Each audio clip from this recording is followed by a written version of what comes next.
quen é Florencio Delgado Gurriarán?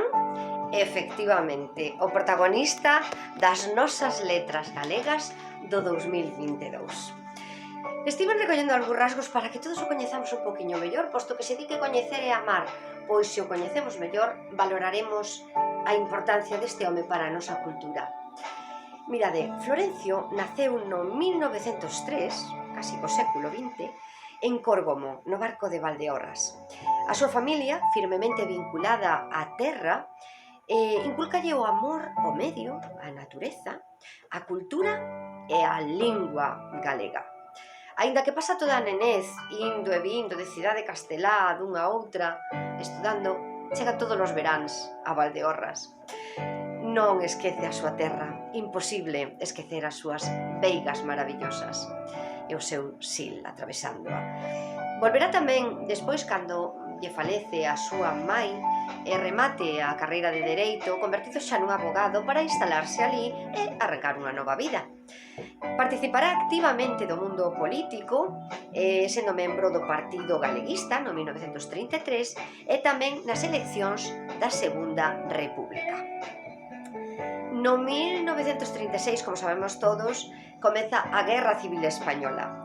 E o noso poeta, vendo o cariz que collen as cousas, ten intencións de escapar.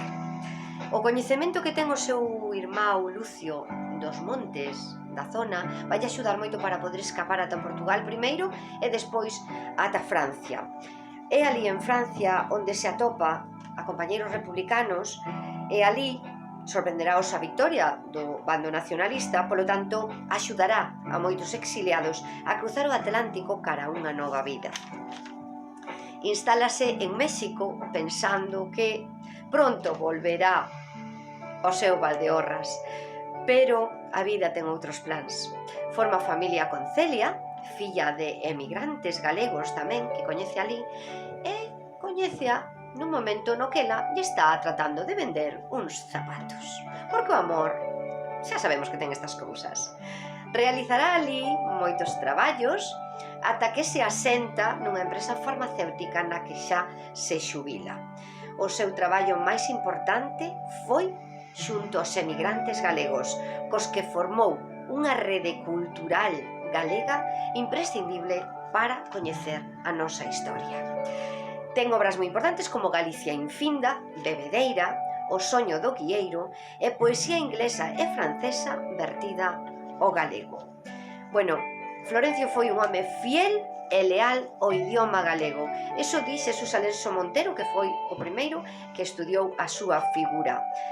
Tamén é un poeta un pouco satírico, porque ten algúns poemas nos que se rí desa xente que por non falar o galego fala moi mal o castelán, os que lle chamamos os acastrapados. Aí recórdanos moito a Celso Emilio Ferreiro naquela lingua proletaria do meu pobo.